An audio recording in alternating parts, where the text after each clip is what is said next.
So once again, I am here with my visual pun. I've got my crab apple, I've got some brown, I've got some purple, and I've got some red. This next video, I'm not going to talk as much and give you as many tips, but I am going to continue working, especially in my shadow areas, because you want your highlights and your lighter area to kind of just come in as you make those transitions from the darker areas into those lighter areas. You don't really focus so much individually on the highlight areas at the beginning stages, but you do more towards the end, if that makes sense.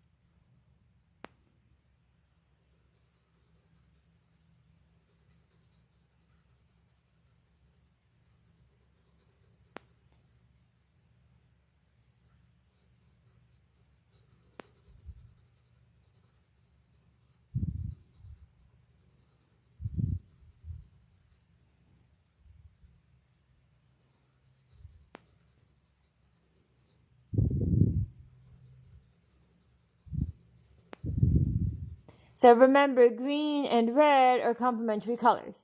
So when I go back over these sort of green sections with my red here in just a little bit, it's going to make a brownish color, which is going to increase the depth and the darkness of those shadows there, which is exactly what I'm going for with this sort of green and red and brown overlap.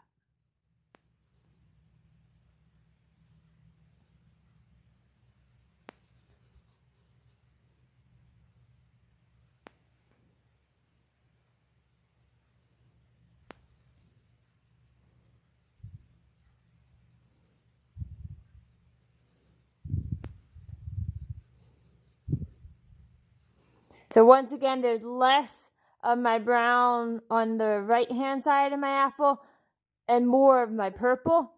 So I'm going to make sure that I keep that true because I don't want my apple to have the exact same color and values in all of the shadows, because if I do that, all that's going to happen is that then it's going to look very flat because all the shadows are going to match instead of being individual. You want to make sure that those shadows stay individual and different so that they are obviously different parts of the apple rather than all too much the same. So I've got a little bit of a light green back here behind the stem into that sort of yellowy area.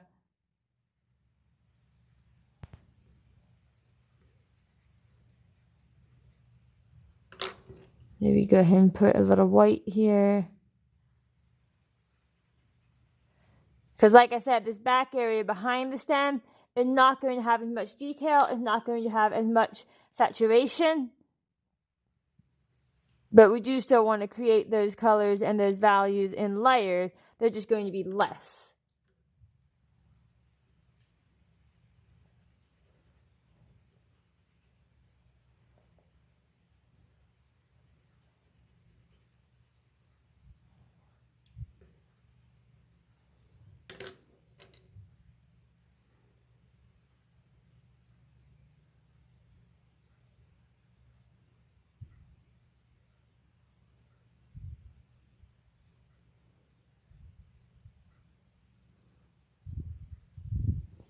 So now I'm going to go back in with some red on top of some of my shadows in the fore portion, I guess you could say, of the apple. Definitely more saturated this time. Which basically just means I'm going to be pressing down a little bit harder, but still making sure that I look at my reference image constantly and making sure that I stay in the correct direction with my lines and smooth transitions from dark to light. Still not getting into that darkest dark yet, because if you remember from our previous discussions, we do want to get pretty much the whole thing to about 3/4 of the way done before we start in with any dark shadows. Because shading is, of course, all relative, which hopefully by now you remember what that means. But if you don't, by shading being relative, all that we mean is that your darkest areas in your truly darkest places need to actually be darker than the darker areas in other places. So for instance, on my claw, because it actually has black on it, I need to make sure that the darkest area of the claw remains the darkest area of the entire thing. So the darkest area of the apple might get pretty dark, but I want to make sure that it's not darker than the darkest part of my claw. So that's all we mean by shading being relative, is that not all of your darkest darks are the same value or the same color, but they are influenced by the darkest darks in other areas of whatever it is that you are drawing, coloring, or shading.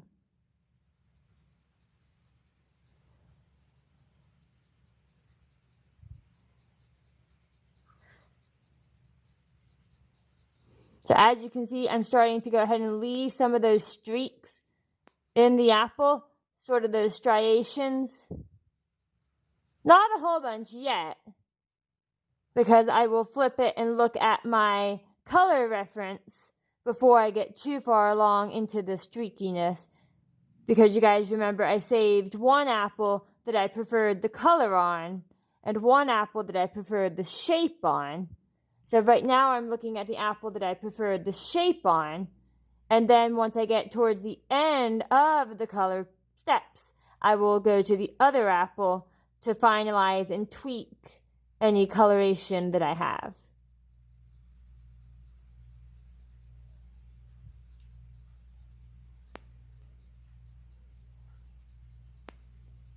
So I'm going to turn my page, because this is pretty darn red on the bottom.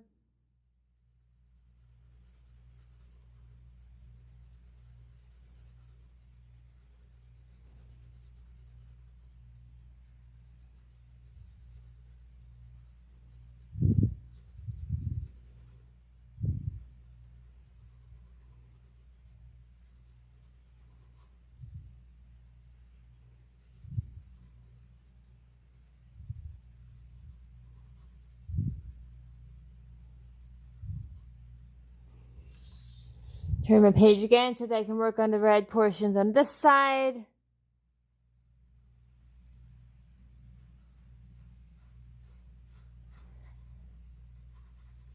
So another thing to pay attention to is how far back you hold your pencil. So when you're working on the shading steps, not toward the edge of things, you do want to hold your pencil pretty far back, like how I am. But then as you get to the areas that are a little bit more clearly defined, like the exact edge of something, like I was doing on this part, then you can put your hand a little further down on the pencil, towards the tip, and use the pencil a little bit more like how you would when you were writing, to be able to focus exactly where that line goes a little bit more. But when you're doing generic shading or shading over a larger area, you want to keep it smoother. And in order to do that, you don't want the tip pressing into the paper too much.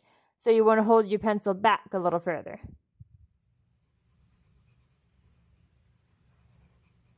So once again, looking at my reference image constantly, I will keep reminding you of that, because it's very easy to kind of forget to look at it and just pay attention to what you're doing. But if you do that, I guarantee it will not look as accurate as if you are constantly looking at that reference image and checking your values and your transitions and your color placement and all those things. It sounds like a given, but you'd be surprised at how easy it is to just start coloring and not pay attention to where the actual values and shifts are.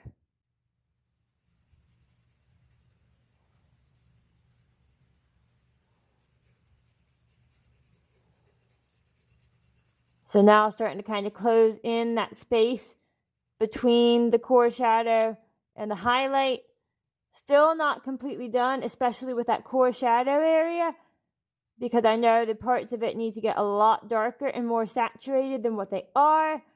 But now I'm starting to clearly define that highlight a little bit more.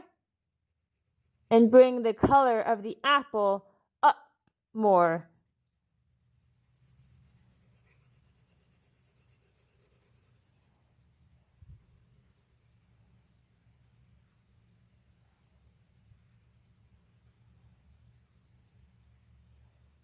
So going back into that core shadow with a little more of my red to make it a little darker and deeper.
So obviously, as I continue working, I'm going to be going back and adding more purple, adding more browns, adding maybe more greens, different things like that to sort of reestablish those color transitions, especially in that highlight area, reflected light. Because if you look at that apple, there really is quite a lot of purple underneath here.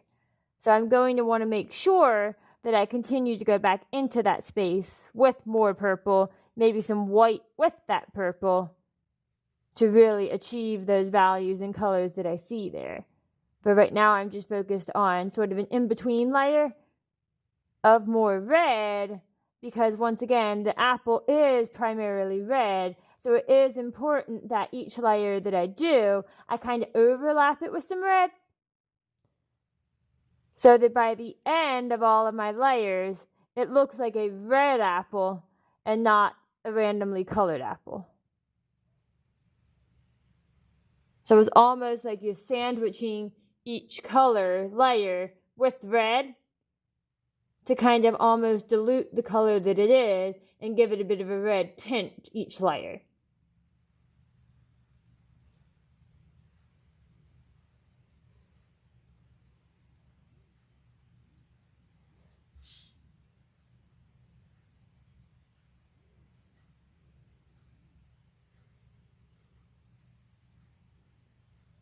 Always turn the page however you need.